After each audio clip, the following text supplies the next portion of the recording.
All right, Steeler fans, welcome back. It is Friday. It's time for the second half of the Let's Ride podcast, which means it's time for the Behind Enemy Lines segment.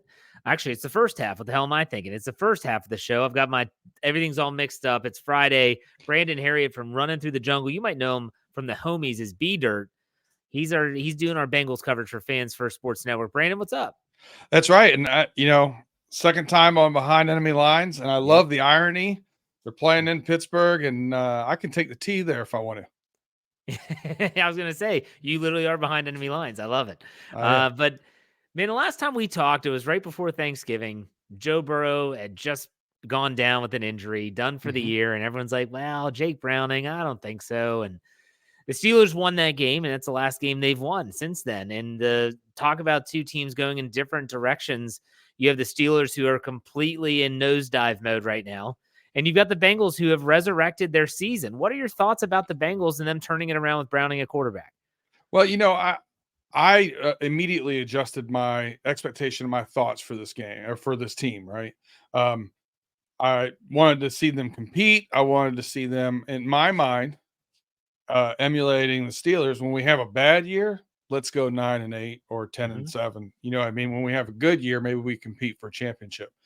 So I wanted to see some of the younger pieces on defense. I was more evaluating and seeing if they would reach down and maybe figure out a way to run the ball, do those kind of things they needed to win and not just rely on Joe Burrow to pull it out for them. So, I still don't expect us to, we have an outside chance to make the playoffs. If we do, I still don't I don't expect us to make noise.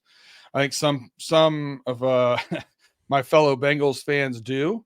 They're pounding their chest and everything. I'm still, realizing that we beat Gardner Minshew and Nick Mullins. We didn't go into Buffalo and win a game. So I'm still hesitant to pound my chest too loudly. But that said, better than I expected. Well, it's tough for me to say. The Bengals have a very quarterback-centric offense. I mean, it's built around Joe Burrow, for crying out loud. He's one of the best quarterbacks in the game. How surprising has Jake Browning been since that Steelers game where he seems to have really settled in? And the dude's got he's got some poise, but he's got some moxie too. Like you saw the sideline, he throwing his helmet, and you shouldn't have cut me. Like the dude's got a chip on his shoulder. You got to like it. Well, we're talking about a guy, in high school was national champion, was part of the Elite 11. Like, I mean, he's got a pedigree. In Washington, he had really good season with 40 touchdowns and 8 interceptions, something along those lines, over 4,000 yards passing, and then had an injury and just never kind of came back properly from that. So he's got a pedigree with that. Now, the only quarterback in history to his first 4 games to throw for over 1,000 yards and 75% completions. Wouldn't have seen that coming. Yeah.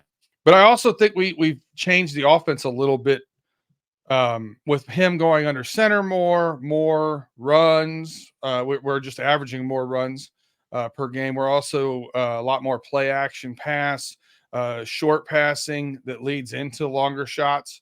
So, I think the coaching staff's done a really good job where I was very critical of them early on in the year, being too happy.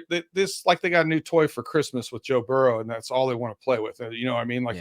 You got to stay balanced or else, especially playing against guys like TJ Watt and Alex Highsmith, that's a recipe for disaster if you're not balanced.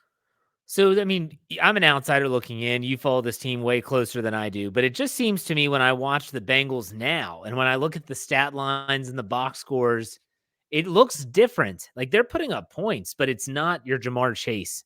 You're seeing a lot of, Jamar Chase is hurt now, obviously. He's got a shoulder injury. Not sure if he's going to suit up on Saturday or not. Doesn't look like it right now, but he could play. But T. Higgins has come back, Tyler Boyd. Is Jake Browning spreading the ball around more, or is this just the offensive changes that you talked about? Well, that's a good point. Do you know who led us in receptions last week?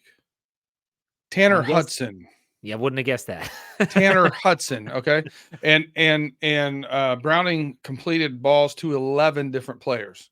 So yes, spreading the ball around a lot more, looking for the open receiver. Jamar Chase got hurt with that separated shoulder. But they still do things where they force feed him the ball on screens and things of that nature to make sure they get him acclimated to the game. But outside of that, yes, 100% spreading the ball around a lot more. And that's above the next stuff. When you're hitting 11 different receivers, like 11 different players are catching the football, you're not just eyeing down one player and saying, okay, I got to get it to him, or you're not calling plays that's going to this guy no matter what. I think Jake Browning has been very impressive.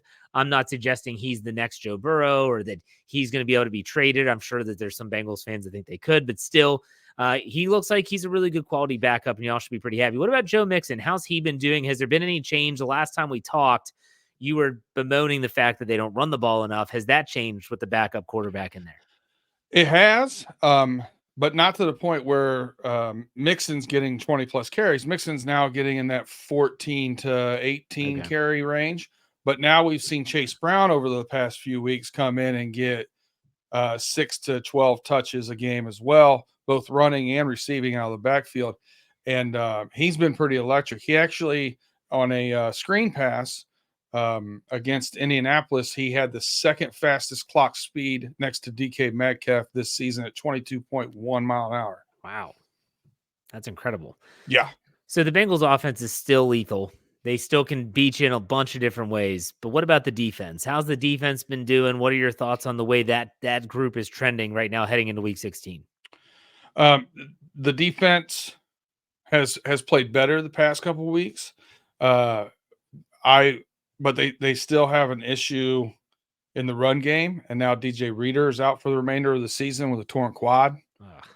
And that's not going to help things at all.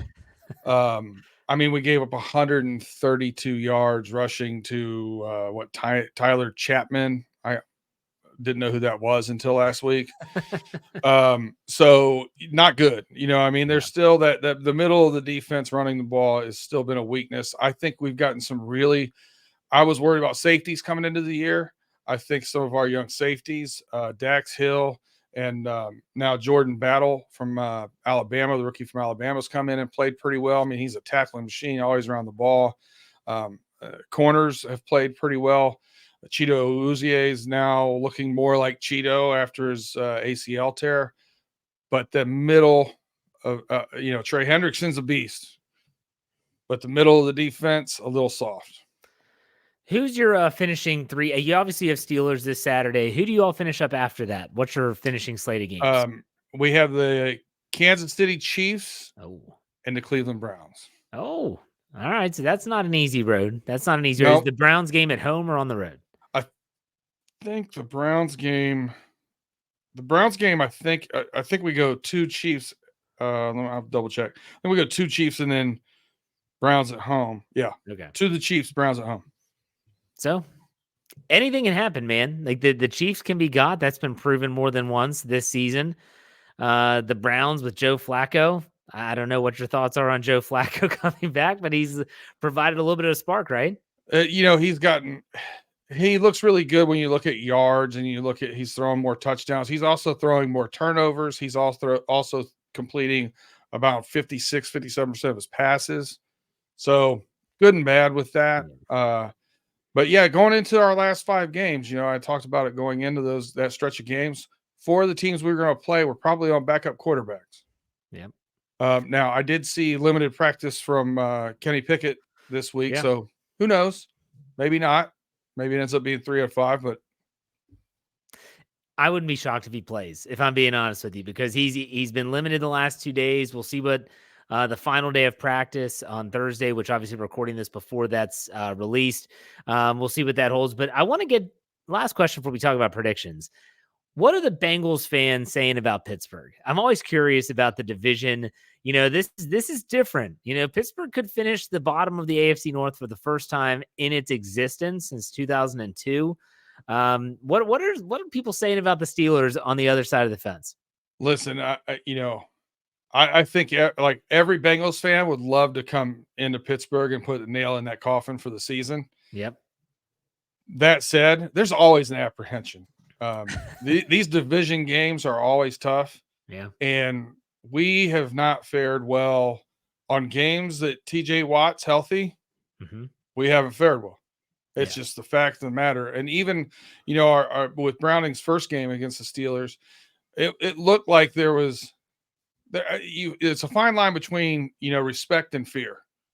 And I sometimes I think we teeter on that when it comes to TJ Watt. Now, if I was standing in the pocket, I probably would too, but that's not what an NFL player should do. We need to Yeah. respect them, but we still gotta play our game. Well, I've seen it a ton this season where the opposition is throwing everything in the kitchen sink in his way before he can get a beat on the quarterback. And so how the dude has 16 sacks, I have no idea. I mean, there's people that they have a tight end that chips, they've got a running back that stays back in, and then they even have help after the chip at the tackle coming over. It's insane what this guy has to go through. But a lot of teams have said if we get beat, it's going to be by Alex Highsmith. It's not going to be by TJ Watt. We'll put the one-on-one on Alex Highsmith's side, and we're going to make sure that TJ Watt doesn't wreck the game and that somehow, some way, he still finds ways to impact the game. And so you bring up a good point. Let's talk a little bit about this game. You mentioned the weather before we hit record. It's not supposed to be pretty. We'll put it that way. In Pittsburgh, it's going to be cooler and chance of rain. Right now, the Cincinnati Bengals traveling to Pittsburgh at Acrisure Stadium are giving 2 points. So the Steelers are home dogs here with a total of 37.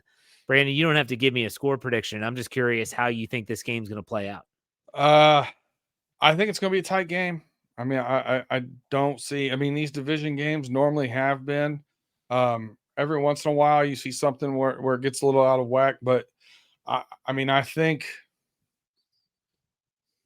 right now, I think there's a lot of problems going on internally in Pittsburgh. There's a lot of blame game going on. There's a lot of those kind of things. I mean, I listen to a lot of local radio as well, living in Pittsburgh as a Bengals fan. So I don't know. Like some of the stuff with, Pickens giving up on plays earlier in the year, Deontay Johnson. There's a lot of stuff going on. And it all seems to be on the offensive side of the ball, right? Yep. The Steelers' defensive side of the ball. I mean, you got Hayward, or excuse me, Cam Hayward. Yeah. His dad's Craig, but you got Cam Hayward, Minka, TJ. Those guys seem that group seems solidified. I know you have some injuries. Now you got KZ out.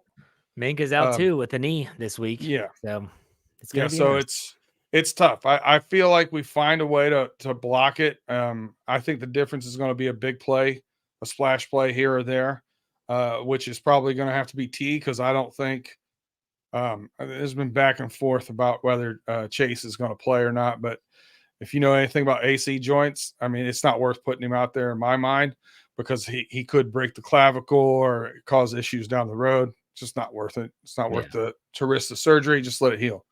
But T could make some big plays, and I think that would be the difference, and maybe Chase Brown be the difference in the game. But I think it's going to be close. I think it's going to be a 4-point game. There you go. I do have to ask you, just since it's the last time we'll talk till the offseason, are there any players that in these last few games you're looking at and saying, man, it's probably going to be the last time we see this guy in the Bengals black and orange, because you know that free agency is coming? I know T. Higgins is probably on that list. Are there any other guys that they're projecting they're going to be hitting the market and they're not going to be able to bring him back? Well, the big three in my mind has been, and without changing, has been T, Cheeto, and DJ Reader. Yeah. And my biggest fear is I feel like DJ Reader's last play as a Bengal might have been limping off. Because with a torn quad, approaching 30 as a interior defensive lineman, that's not something historically the Bengals have put a lot of stock or money into when they approach 30. So that's my biggest. I'm going to miss DJ Reader if he doesn't come back. Good player, and I really like the guy.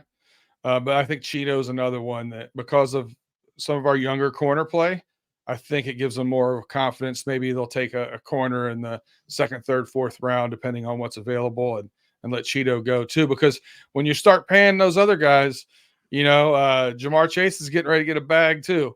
So when you start paying him and Burrow and those guys, you got to make some tough decisions about where you need to get young and draft correctly and get people on value versus who you pay. That's a good point. It's a good point.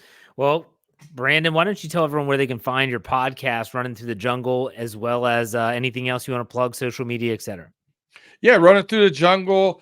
We are here on the Fans First Sports Network. Anywhere you're finding your podcast, we have a really good time on there. Cut to the Chase with Chase Younce is on the channel as well. Pay Dirt, if you're into gambling, come check us out. We've been having a pretty good year. Pretty good year, Jeff. Nice. And then, probably the most fun thing we do is on Friday nights here on the Steel Curtain Network. We do the homies and then the homies overtime, where we get outside of just the AFC North football and talk a little bit about sometimes life, sometimes basketball, and we do all of our NFL predictions for the week. And we were trash on those last week. I just want you to know that. We were terrible. It was pretty funny. That is pretty good. Pretty good. All right. Well, Brandon, enjoy the game, and I'm sure we'll be in touch this offseason to talk about AFC North stuff. But today, best of luck, and we'll see you later. Take it easy. Thanks a lot. Thanks, Jeff. Thanks for having me.